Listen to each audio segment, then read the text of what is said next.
Hello guys, ayan, so dito tayo ngayon sa Schwabing. Malapit lang po ito sa Munich, sa city center ng Munich. Ayan, so lakad-lakad lang tayo konti. So yung mga nakikita ninyo dito guys, puro po bahay ang mga yan. Tapos sa baba niyan are offices po. Ayan.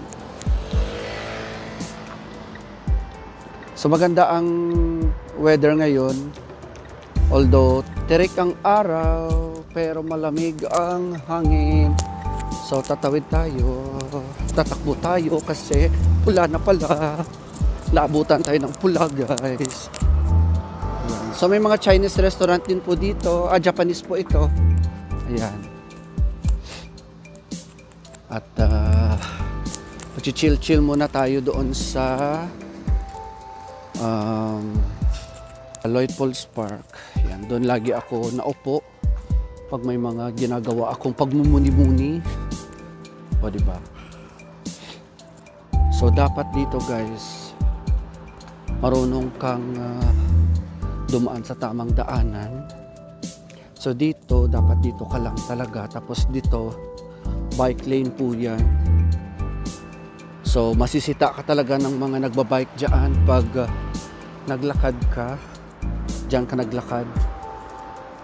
So madadaanan natin guys ang gymnasium. Yan po yung paaralan dito sa Munich. Isa po sa mga paaralan dito sa Munich. Ang tahimik ng mga estudyante. Yan po. So yung mga senior high, junior high, yan. Diyan sila nag-aaral. So far guys, tahimik naman dito sa Munich. Ayan.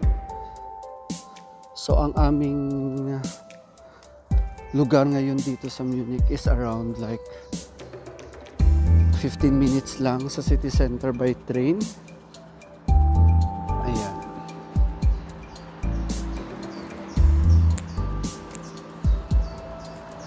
Gymnasium. Ayan. Ito naman, Haltestelle ang tawag dyan sa letter H. So dito pumapara yung mga bus, pero wala tayong makitang bus ngayon. Ayan. So tapos ito guys, puro mga bahay ang mga yan. Sa baba, mga ano yan, mga offices po.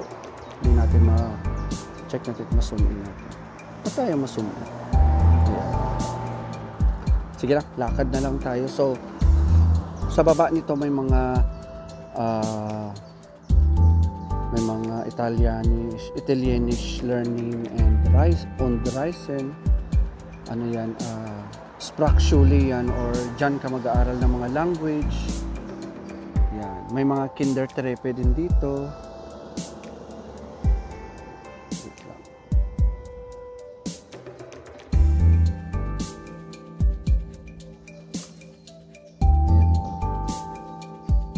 Mga ano yan guys, kindergarten dyan, Kindertreppe pala. Yan.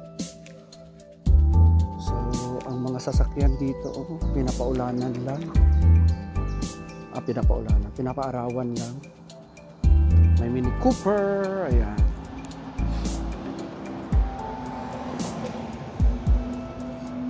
So maganda ang weather ngayon, kaya naglalabasan na naman ang mga bike. Yan yung mga kotse nila dito. May mga BMW or BMW ang tawag sa amin. O, diba?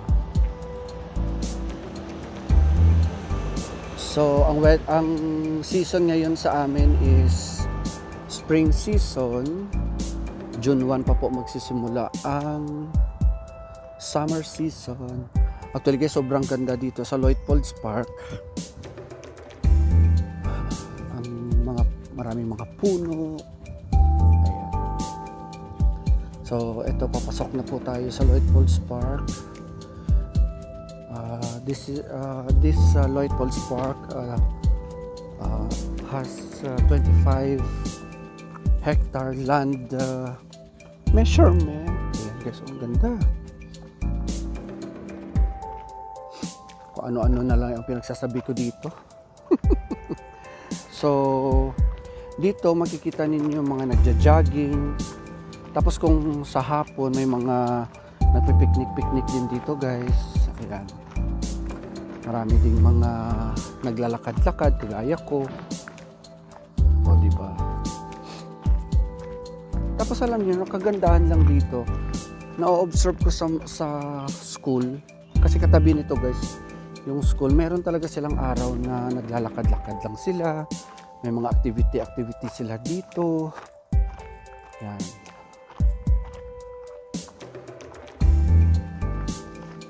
Ito na po yung Lloyd Falls Park.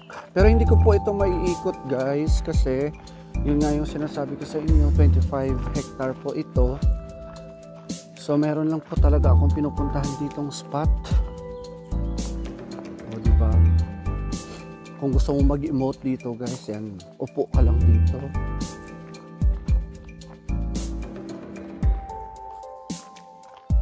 Tapos kung trip mo namang magbasa dito, yan. Kung gusto mo yung mga yung gustong mag-aral dito, guys. May mga nakikita-kita ako dito na mangilan-ngilan na nag-aaral, nagbabasa, naglalaro. Paghapon talaga, guys, especially weekends, punong-puno po ito ng mga tao. Meron pa doon sa pinakadulo. O, diba?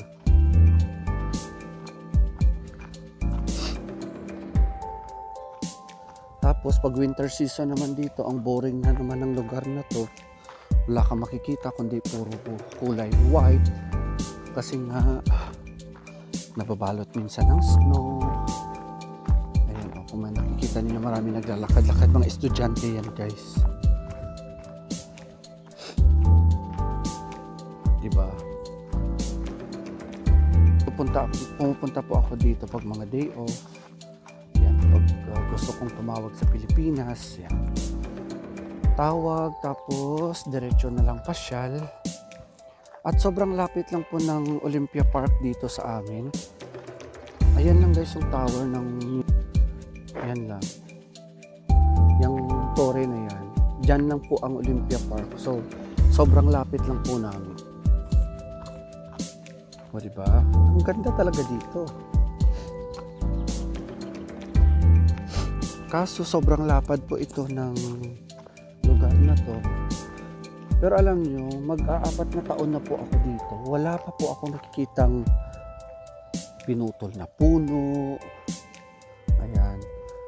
Pero sa atin sa Pilipinas, every year kasi umuwi kami. So marami ako nakikitang pagbabago sa lugar natin in a span of a year. Ayun. May mga punong pinutol.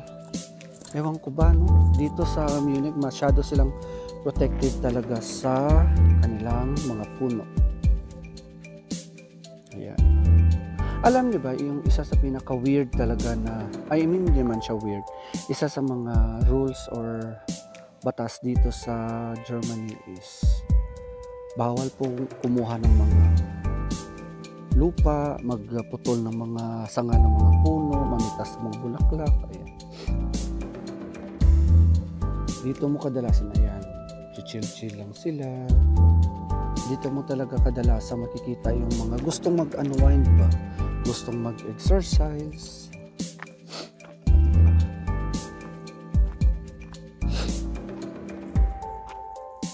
Napaka-peaceful ng lugar na to sa totoo lang. Salamat talaga ako guys at malapit kami sa park na to. Actually, pag dito ka sa Munich, sandamakmak po na kagaya nito ang makikita ninyo. Merong mga English Garden, may mga Hofgarten. Ang dami ng mga kagaya nitong park na to. So diba, mapapapasyalan mo, pwede kang umupo dito, saka yun nga, latag ka ng ano mo dyan, latag ka ng kumot mo dyan, tsaka mag-emote ka dyan, pwede ka rin matulog dyan. Minsan nga may nakikita ako naka-swimsuit dito, wala namang tubig. Nagsa-sunbathing lang talaga sila. Tsaka itong Lloyd Falls Park houses around 5 or 6 po na mga children's park din or children's playground. Maingay po ang aking sapatos kasi nga mabuhangin ang kanilang lupa. Tsaka dito marami kang magagawa dito guys. Pwede kang like for example mag-chill lang, upo-upo, yan. Kadalasan naman ako ginagawa ko dito pag may mga gusto akong tawagan sa Pilipinas, yan. So tamang upo-upo lang dito, dala ka ng tubig, dala ka ng pagkain. Tsaka dito guys, dito ko talaga nakikita ang clean as you go.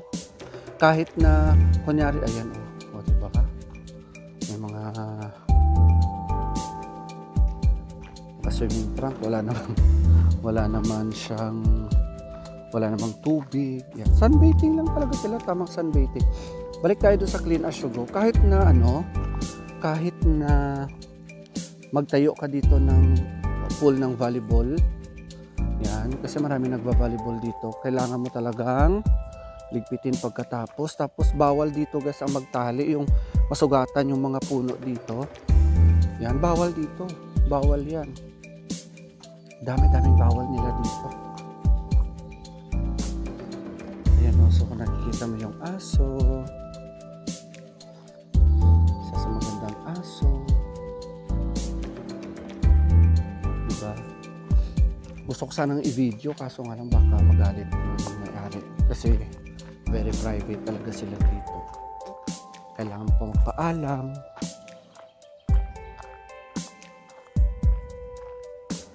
Sa June 1 may concert dito si Dua Lipa, so manonood kami. Yan, diba? I-video ko na naman yun guys. Tapos dito may mga restaurant din dito sa loob ng park. Ayan, restaurant yan guys. Pwede kang uminom ng beer dyan kasi beer drinker talaga ang Munich.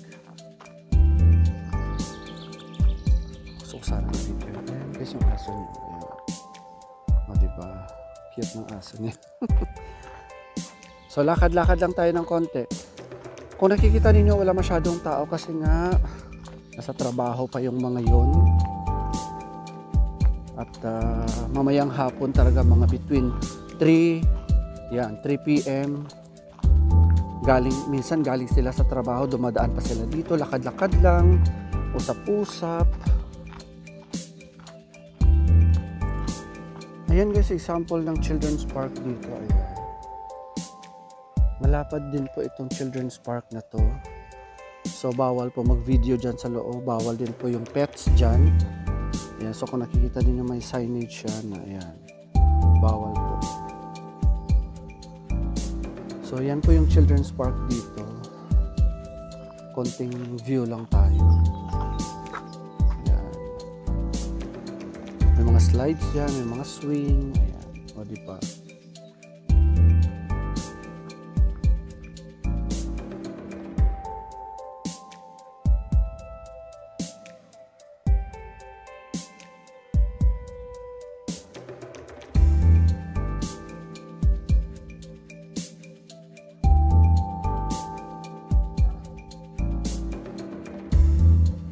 Ayan guys, so medyo malayo-layo talaga tong Lloyd Falls Park na to. So it's a 25 hectare nga sabi ko. So may mga children's park din doon sa pinakadulo, meron doon sa pinakadulo. Pwede mo rin akyatin yung burol na yan guys, pero hindi na tayo aakyat dyan kasi hihingalin tayo. Alam niyo na. Ayan. So far, sana ganito din ang weather sa Pilipinas, no? Mainit pero malamig yung hangin. Tapos ito during summer namumulaklak, punong-puno ng mga roses yan dyan guys. So ngayon hindi pa nila piniprepare ito. So basta pag summer talaga, lagi talaga nilang nilalagyan ng bulaklak yan.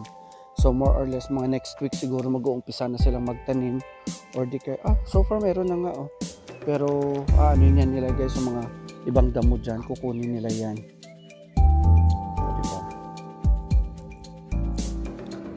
Ayan yung buong kapaligiran dito. Yan.